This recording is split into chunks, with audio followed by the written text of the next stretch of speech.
इन्होंने कहा था अपनी ही डिबेट में पहले, जो बना ही नहीं है वो खत्म कैसे हो सकता है। फिर उन्होंने कहा था कि जो बनेगा वो मिटेगा जरूर। तो यहां ये कह रहे हैं कि हमेशा हमेशा के लिए जहन्नम मिलेगा, हमेशा हमेशा के लिए जन्नत मिलेगी। तो हमेशा हमेशा के लिए ऐसा कौन है जो कि बना और हमेशा हमेशा के लिए रहे? आपका बेसिक आर्गुमेंट ये है कि हमेशा हमेशा के लिए वही रहेगा जो हमेशा हमेशा से था। तो फिर इनका दूसरा आर्गुमेंट फेल हो गया कि जो चीज बनाई जाती है वो खत्म होती है, तो जो बनाई है वो खत्म होगी। तो इन बेचारे लोगों को क्यों ये फालतू का दिलासा दे रहे हो कि यदि आप शहीद हो जाओगे और आप पास हो जाओगे आपको जन्नत हमेशा के लिए मिलेगी? यही कायनात खुदा का क्रिएशन नहीं है, बल्कि हजारों यूनिवर्सेस, हजारों कायनात है। चौथी कायनात जिसको हम जन्नत कहते हैं, पांचवी कायनात जिसको हम जहन्नम कहते हैं।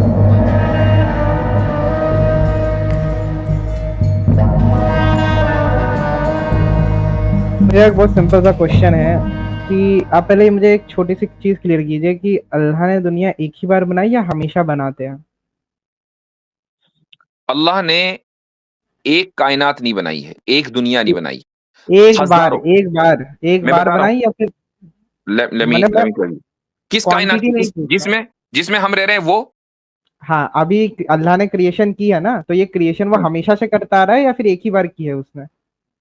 इस कायनात को उसने एक ही बार बनाया है। ठीक है, चलिए। अच्छा, तो इसमें मेरा क्वेश्चन लागू होता है। मैं क्या क्वेश्चन पूछ रहा हूँ, देखिए। देखिए, एक करता जो है वो तभी होता है जब वो कुछ करता है। जैसे मैं फोन बनाने वाला हूँ, ठीक है, मैंने फोन बनाया। तो जो एप्पल है, स्टीव जॉब्स ने एप्पल बनाया।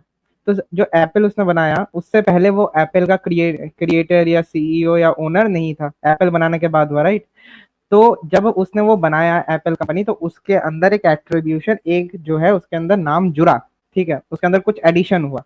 लेकिन आपके जो अल्लाह है, अगर आप उनके एट्रीब्यूट्स को इटर्नल मानते हैं, तो मुझे इतना बता दीजिए कि क्रिएशन करने से पहले वो क्रिएटर कैसा था? ठीक, बहुत अच्छा। आपका अच्छा क्वेश्चन है और इसीलिए मैंने आपके इस क्वेश्चन का जवाब पहले ही दे दिया था, लेकिन आपने उसको सुना नहीं, उसकी तरफ आपका जहन नहीं गया। मैंने क्या कहा कि इस कायनात को खुदा ने एक ही मर्तबा बनाया है और यही कायनात खुदा का क्रिएशन नहीं है, बल्कि हजारों यूनिवर्सेस, हजारों कायनात हैं, जिनमें से कुछ को हम जानते हैं, कुछ को हम नहीं जानते। मिसाल के तौर पर जिनको हम जानते हैं उनमें एक तो वही है जिसमें हम रहते हैं, दूसरी कायनात जिसको हम बरज़ख कहते हैं, तीसरी कायनात जिसको हम हश्र कहते हैं, चौथी कायनात जिसको हम जन्नत कहते हैं, पांचवी कायनात जिसको हम जहन्नम कहते हैं। ये पांच तो वो हैं। इसी तरीके से एक कायनात वो है जो इस यूनिवर्स से पहले की है, कि जिसको हम आलम अरवाह कहते हैं, कि जहां इंसानों की और जानवरों की रूहों को रखा गया और वहां बनाया गया। इसी तरीके से एक कायनात है जिसको हम आलम मिसाल कह लेते हैं। ये सारी की सारी वो कायनातें हैं कि जिनको हम जानते हैं। अल्लाह ने इनको किन किन वक्तों में बनाया है, किन किन वक्तों में नहीं, ये हमें नहीं पता। जाहिर सी बात है कि गॉडली जो काम होते हैं, इंसानों को उसकी तफसीलात का मालूम होना कोई जरूरी नहीं है। ये पहला पॉइंट है। दूसरा पॉइंट आपने ये कहा कि जब तक के कोई आदमी वो काम ना करे, उसकी एट्रीब्यूट को आप साबित नहीं कर सकते। यही एक बहुत बड़ी फैलेसी है। वो फैलेसी ये है कि जब कोई स्टीव जॉब्स है, उसने आईफोन बनाया, राइट है। आईफोन बनाने के बाद लोगों ने उसको पहचाना कि वो आईफोन बना सकता है। लेकिन मुझे एक बात बताइए, क्या आईफोन बनाने से पहले वो आईफोन बना सकता था? आप लॉजिकली पूछ रहे हैं या फिर प्रैक्टिकली? लॉजिकली। हाँ, कर सकता था। तो अभी आईफोन नहीं बनाया, लेकिन आईफोन बना सकता था, तभी तो बनाया। हम्म। ठीक है। तो साबित हो गया कि बनाने से पहले, करने से पहले काम एट्रीब्यूट उसमें था, तभी तो किया ना। हाँ, हमें और आपको पता चला कि भाई आईफोन बना दिया स्टीव जॉब्स ने, दिया फोर आईफोन का जो मेकर है, इन्वेंटर है, वो कौन है? वो स्टीव जॉब्स है। अब जब इस कायनात को बना दिया, मैं और आप पैदा हो गए इस कायनात में, हमें पता चला कि हाँ, खुदा इस कायनात का बनाने वाला है। पैदा होने से पहले हमें नहीं पता था कौन बनाने वाला है, क्योंकि हम थे ही नहीं। कैसे पता होगा भाई? लेकिन अगर एक आम आदमी भी अपनी क्रिएशन अगर करता है, उसके करने से पहले वो उसका क्रिएटर है, तभी तो किया है, वरना कर ही नहीं सकता। देखिए, हर हाँ, चलिए, ठीक है, आपने उत्तर दिया, लेकिन उत्तर में दोष है, ठीक है, मतलब गलती ठीक, है दैट्स इसमें। फाइन। आप उस दोष को हाँ, सामने रखें। हाँ, मैं बता देता हूँ, देखिए। ठीक है, सही कह रहे हैं आप। जैसे मैं कहूँ कि दयालुता, ठीक है, दयालुता इंसान में हो सकती है, अच्छाई एक एट्रीब्यूट वो भी हो सकता है, लेकिन कुछ ऐसे एट्रीब्यूट्स होते हैं जो कि डिपेंड करते हैं आपके एक्शंस पे। लाइक क्रिएटर, डिस्ट्रॉयर, प्रिजर्वर आदि आदि, ठीक है। अगर मैंने चलो एक कुम्हार का एक उदाहरण लेते हैं। कुम्हार क्या है? जो घड़ा बनाता है। क्या मैं कुम्हार को ये कह सकता हूँ कि भाई तुमने घड़ा नहीं बनाया, तुमने जिंदगी में कभी घड़ा नहीं बनाया, भले ही तुम्हें आता हो घड़ा बनाना, लेकिन इससे तुम कुम्हार बन गए। अगर उसको आता है फिर भी वो कुम्हार बन गया, तो ये दोष आएगा, क्योंकि उसने कुम्हार क्या है, बाय डेफिनेशन कुम्हार क्या है? कुम्हार मतलब जो घड़ा बनाता है। क्रिएटर क्या है? जिसने कुछ बनाया हो। क्रिएटर मतलब ये नहीं होता जो कुछ बना सकता हो। ऐसे मैं बहुत सारी चीजें बना सकता हूँ। मैं अगर चाहे तो मैं अभी लकड़ी का कोई एरोप्लेन भी बना सकता हूँ, मैं चाहूँ तो पेपर एरोप्लेन भी बना सकता हूँ, बहुत कुछ बना सकता हूँ मैं चाहता, या बहुत कुछ कर भी सकता हूँ। इससे मैं उसका ओनर नहीं बन जाता। मैं ये आप ये नहीं कह सकते कि तुमने ये किया है, तुम्हारे अंदर ये एट्रीब्यूट, जैसे पाप है, मैं चाहूँ तो अभी पाप कर सकता हूँ, लेकिन आप मुझे पापी नहीं कह सकते अभी, ठीक है, क्योंकि मैंने किया नहीं है वो। तो ऐसी एट्रीब्यूट भी एग्जिस्ट करती है जो कि एक्शन के ऊपर डिपेंडेंट होती है। अगर आपने वो एक्शन किया तभी वो एट्रीब्यूट आपको मिलेगी। आपके अल्लाह जब क्रिएटर के एट्रीब्यूशन लेते हैं, गुण लेते हैं, क्वालिटी लेते हैं, तब सेम लॉजिक अप्लाई होता है जो मैंने दिया, ठीक है। लेकिन आपने क्या बोला? आपने बोला कि एट्रीब्यूट्स जो है इटर्नल है, लेकिन आपको एट्रीब्यूट्स के वो दो भाग जो मैंने आपको बताया वो है। हाँ देखें, बताइए। आप जिस चीज में फर्क नहीं कर रहे हैं वो ये है कि attribute and the manifestation of that attribute. जो एट्रीब्यूट का मैनिफेस्टेशन है वो इटर्नल नहीं है, ठीक है। ये बात याद रखिएगा कि हमारी थियोलॉजी में एट्रीब्यूट का मैनिफेस्टेशन इटर्नल नहीं है। आपने कुम्हार की मिसाल दी कि कुम्हार जिसके अंदर मिट्टी के बर्तन बनाने की सलाहियत है, जब तक कि वो मिट्टी का बर्तन नहीं बनाएगा तो हम और आप उसको कैसे पहचानेंगे कि वो कुम्हार है।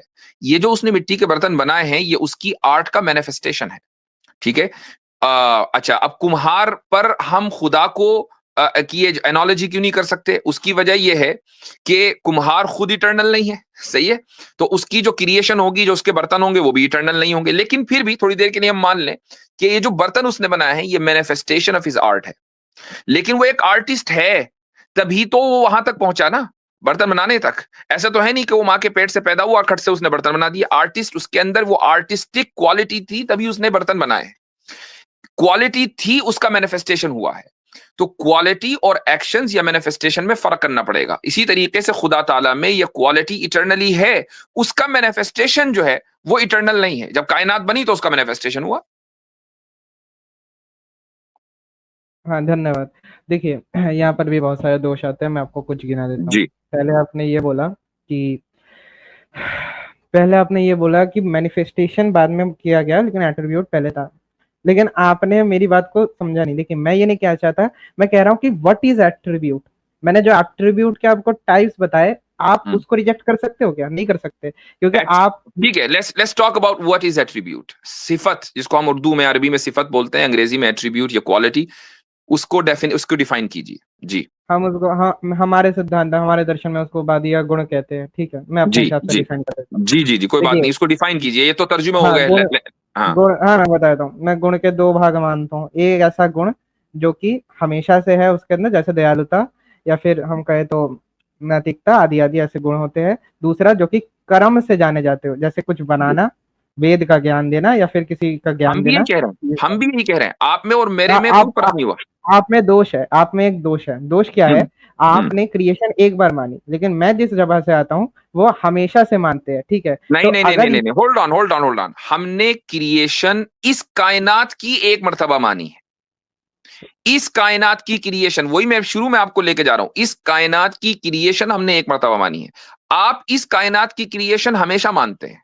कायनात छोड़ दीजिए, क्रिएशन किया ना एक बार, अगली बार करेगा क्रिएशन जब ये क्रिएशन करता खत्म हो रहेगा, जाएगी तो? करता रहेगा।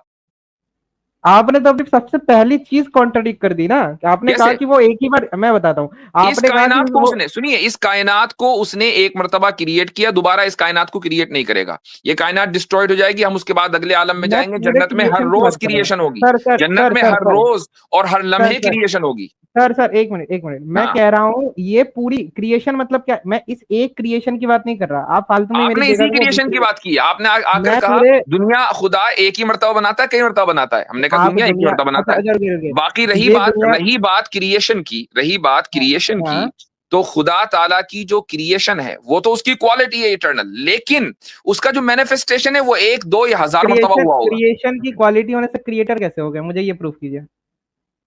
जिस जिस तरीके से दयालु, आप दयालु को इटर्नल मानते हैं? बिल्कुल दयालु को इंटरनल मानते हैं, बताइए आगे। जब तक के उसने किसी के ऊपर दया नहीं की, तो कैसे मान लिया आपने वो दयालु है? कर तो रहा है, अभी कर रहा है ना, हमेशा से कर रहा है, अनंत है, हमेशा अभी अभी कर रहा है ना वो।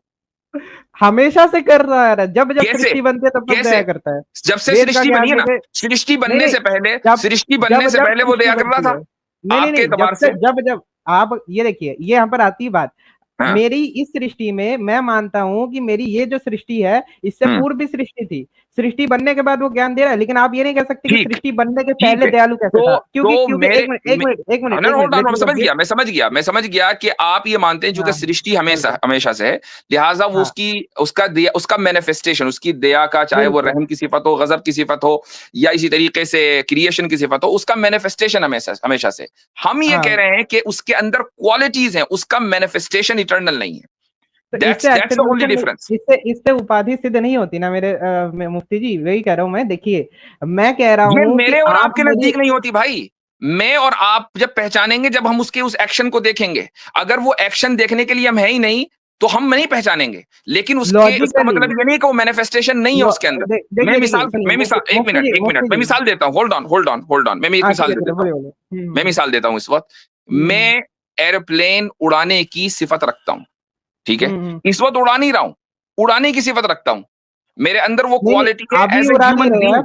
पहले उड़ाया अभी है, मैं बताइए, पहले पहले उड़ाया है आपने, नहीं नहीं कभी नहीं, नहीं उड़ाया? मैं बिल्कुल, अगर मैं मान हाँ लीजिए, ठीक है। अगर मैं मान लीजिए एज अ ह्यूमन, मेरी जाहिर लिमिटेड कैपेसिटी है, वो लिमिटेड कैपेसिटी है कि मैं क्रिएटर नहीं हूं, I am not able to do everything what I want.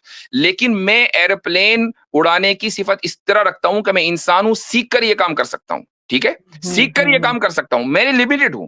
लेकिन खुदा अनलिमिटेड है, उसको सीखने की जरूरत नहीं है। लेकिन अगर मान लीजिए मेरे सीखे बगैर आप मुझे ये कह सकते हैं कि ये एरोप्लेन उड़ा सकता है, ठीक है? आप ये कह सकते हैं, इसी को हमारे यहाँ बोला जाता है, हमारे यहाँ क्या इस फिलॉसफी के अंदर बोला जाता है, अरबी में बता रहा हूँ, इंग्लिश में बता रहा हूँ। नंबर 1 बिलकुवा, जिसको हम बोलते हैं पैसिव क्वालिटी। नंबर 2 बिलफेल, जिसको हम बोलते हैं एक्टिव क्वालिटी। तो जब एक इंसान वो काम करने लगता है, तो अब वो एक्टिवली उसकी वो एट्रीब्यूट हो गया। जब तक कि उसने वो काम नहीं किया, लेकिन उसके अंदर करने की वो सलाहियत है, तो पैसिवली ही has that attribute. We all can fly the plane, हमारे अंदर वो पैसिव सलाहियत और सिफत है। एक्टिवली इसलिए नहीं है कि जो हम उड़ा नहीं रहे हैं। खुदा के अंदर जो सिफात हैं, जब उसने उसका मैनिफेस्टेशन नहीं किया, हमें पता नहीं चला, लेकिन वो सिफात हमेशा से है, चूंकि वो क्रिएटर है, चूंकि वो he is a supreme being, he can do everything. उसके पास लिमिटेशन नहीं है, हमारे पास लिमिटेशन है। हाँ हो गया। हाँ मैं अच्छा कह रहा हूँ हजरत, कि इसमें अगर एक आपको, बात और मुझे भी शाहिद ऐड भाई करनी थी, शाहिद भाई आप शाहिद इजाजत भाई दें। एक शाहिद भाई मिनट, शाहिद भाई रुके रुके, प्लीज ये प्लीज, आपने मुझे गलत मुझे बात मुफ्ती की साहब है से यहाँ बात पे। करनी है। शाहिद एक भाई, मिनट मुझे रुके, मुफ्ती साहब से थोड़ी बात नहीं नहीं नहीं, एक करनी है। मिनट एक मिनट, आपने बोलने दीजिए जी, तौहीद साहब। भाई ने जो यहाँ पे आके सबसे पहले मुकदमा रखा था, दो इन्होंने यहाँ पे बातें की। एक तो इन्होंने कहा कि कुमार तभी कुमार कहलाएगा जब वो घड़ा बनाएगा। बिल्कुल, वो तभी कुमार कहलाएगा। लेकिन यहाँ पे खुदा के हुनर की बात नहीं हो रही, बल्कि उसकी कुदरत की बात हो रही है। बिल्कुल कुम्हार के अंदर कुदरत है किसी चीज को करने की, चाहे वो घड़ा बनाए तभी वो कुम्हार कहलाएगा। लेकिन क्या उसके अंदर कुदरत मौजूद है चलने की? क्या उसके अंदर कुदरत मौजूद है बोलने की? क्या उसके अंदर कुदरत मौजूद है हर काम को करने की? जब उसके अंदर किसी काम को करने की कुदरत है, तो इसका मतलब वो कुदरत रखता है, यानी कि वो क्रिएशन कर सकता है। ये तो हो गई कुम्हार की इससे, बात। हाँ इससे खुदा इससे वही बात खुदा है ना, की इससे बात, उपाधि खुदा की की और सिद्धि अभी नहीं थोड़ी होती। देर पहले शायद इन्हीं से या राजू से किससे बात हो रही थी, स्टीव जॉब्स ने आईफोन बनाया, लेकिन वो बना सकता था तभी बनाया ना, क्वालिटी थी उसके अंदर। प्रैक्टिकली वो भी इसमें इम्परफेक्ट एक होगा बात मुफ्ती और, जी। एक बात प्रैक्टिकल की और बात नहीं हो करण रही है, भाई, लॉजिकल की बात हो रही है जी। तो करण भाई, और अगर लॉजिकली, आपको, और अगर लॉजिक आपको प्रैक्टिकली अप्लाई नहीं होता। आपकी आपका जो लॉजिकल फैलेसी है ना आपके रिलीजन में, आर्य समाज में, वो ये है कि आप खुदा को अपने जैसा समझते हैं। जिस तरह नहीं आप में बिल्कुल नहीं। लिमिटेशन है, आप समझते हैं कि खुदा के अंदर भी वही लिमिटेशन होगी, देयरफॉर आप खुदा के काम को साइंस की बुनियाद के ऊपर जांचने की कोशिश करते हैं। यही आपके मजहब की सबसे बड़ी कमी है। अच्छा और अच्छा, दूसरी बात, चलिए चलिए, अब जी। मेरी दूसरी बात मेरी ये को है, थोड़ी देर करण बोलने भाई को रुकिए, दीजिए। करण भाई आप बिल्कुल बोलिएगा। आपने जो दूसरी बात यहाँ पे की कि आपका परमेश्वर पहले से ही दयालु था। अगर आप आर्य समाज से हैं, पहले ये बता दीजिए। नहीं, हमेशा से आर्य दयालु समाज था। से ही है जी। ठीक है, आर्य समाज से हैं। जब ये प्रकृति रजस तमस और सत्व गुण में मौजूद थी, यानी कि मूल प्रकृति थी, जीव आत्मा थी, उस टाइम क्या परमेश्वर दयालु था? उससे पहले था, हमेशा से था। नहीं, किस उस पे वक्त दया दिखाई? जब जब मूल परमेश्वर अवस्था जब से मेरे भाई अरे देखो, नहीं सुने, जब मैं ये तुमको सब बता चीज रहा हूँ। साम्य अवस्था में तौहीद भाई, थी। तौहीद भाई रुको, मेरे को उत्तर देने दो। बहुत बढ़िया सवाल था, लेकिन आपने एक चीज मिस कर दी। एक बात बताइए, मूल अवस्था से अव्यक्त अवस्था से व्यक्त अवस्था में आने की जो ये प्रक्रिया है, ये अनंतर है या ये नैमित्तिक है? क्या मुझे आप मेरे सवाल का जवाब दीजिए, सवाल मुझसे बाद में कीजिएगा। जब ये आपको चीजें आपको साम्य अवस्था सिद्धांत ही में नहीं थी, समझ आया, एक ही आपको मूल मेरा प्रकृति लॉजिक नहीं समझ आया, प्लस आपको सिद्धांत भी नहीं समझ आता आर्य समाज का। मैं क्या कह रहा हूँ कि पहले तो बोलने आपने देंगे, क्वेश्चन घुमा दिया मेरे ऊपर, कोई दिक्कत नहीं है, अगर आपको मुझसे आंसर चाहिए वो मिल जाएगा। बोलने देंगे आपने आपने भाई। आपने तौहीद भाई, मैंने है आपको कि इतनी देश देर, बिना करने दिया आप जाए, इतनी देर बोलने तक बोल रहे दीजिए। हो, मुझे तो बोलने दो तौहीद भाई। मैं वो कब तो बोलूं आप बोलेगा ही सवाल? सवाल नहीं भाई, कर रहे। तौहीद तो बोले ही अभी तो नहीं बोल है। रहे हैं, अभी तो चुप था, अभी तो चुप था। जी सवाल तो आप जवाब नहीं दे रहे। आप ये बताएं, नहीं रुके, तो हमेशा से मेरे मेरे दयालु था सवाल का, जब ये मेरा प्रकृति सवाल मूल करने दिया अवस्था ना। में थी। तो भाई देखें, ऐसे बात नहीं करते यार, ऐसी बात नहीं अच्छा होती। अच्छा अच्छा, आप आप बात बोलिए, सुनिए। कृपया करके बोलिए, बोलिए बोलिए। हाँ, जब प्रकृति मूल अवस्था में थी और जब जीव आत्मा प्रकृति का भोग नहीं कर रही थी, उस टाइम परमेश्वर दयालु था, तो उसने दयालुता कहाँ दिखाई थी? क्योंकि प्रकृति भी इटरनल है, मूल प्रकृति इटरनल है और जीव आत्मा भी इटरनल है, परमेश्वर भी इटरनल है। इसका जवाब दीजिए। इससे मेरे सिद्धांत का खंडन कैसे हुआ?